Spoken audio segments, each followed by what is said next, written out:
একদিন মতিলাল হাটে যাবে বলে বাড়ি থেকে বেরিয়েছিল, কিন্তু হঠাৎ কোথা থেকে জানি তার সামনে একটা দৈত্য হাজির হয়। আরে বাপু, তুমি আবার কোথা থেকে এলে? আর কে তুমি? সরো, আমি হাটে যাব। আর তোর লুঙ্গিটা ছেঁড়া কেন? আমার বাড়িতে ভালো লুঙ্গি আছে, সেটা নিয়ে এসে গায়ে দে। আহ, এত বড় অপমান তুই আমাকে করতে পারলি? আমি হলাম কৃষ্ণপুর রাজ্যের একমাত্র দৈত্য।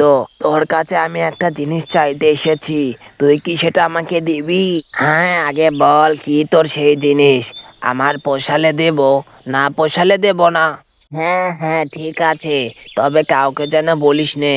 শোন তবে, বলছে কি, আমার না খুব নেশা হচ্ছে, একটু বেরি খাবো।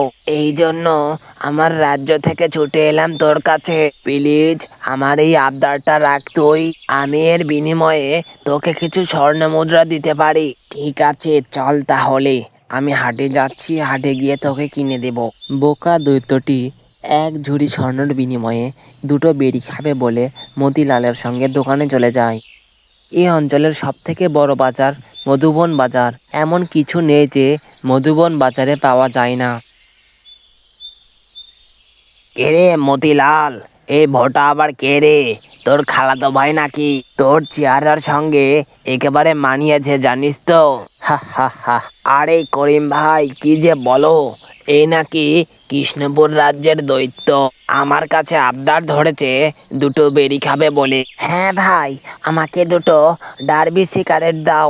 হ্যাঁ ভাই, একে দুটো ডার্বি সিগারেট দাও, আমি টাকা দিয়ে দেব। এই নে, ডার্বি তো ফুরিয়ে গেছে, এই একটাই ছিল। মতিলাল, তুই আমার অনেক উপকার করলি। এই নে তোর স্বর্ণের থলি, এতে অনেক স্বর্ণ মুদ্রা রয়েছে। তবে থাক, আবার অন্য কোনো দিন দেখা হবে। ঠিক আছে ঠিক আছে, যা তাহলে। এরপর বিড়িখোর দৈত্যটি আকাশে উড়ে চলে যায়। মতিলালও কিছুক্ষণের মধ্যে বাজার করে বাড়িতে চলে আসে।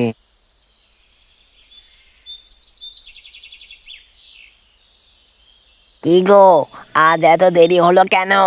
আরে আর বলো না, হাটে যাওয়ার সময় এক বেরিখোর দৈত্য আমার সামনে চলে আসে।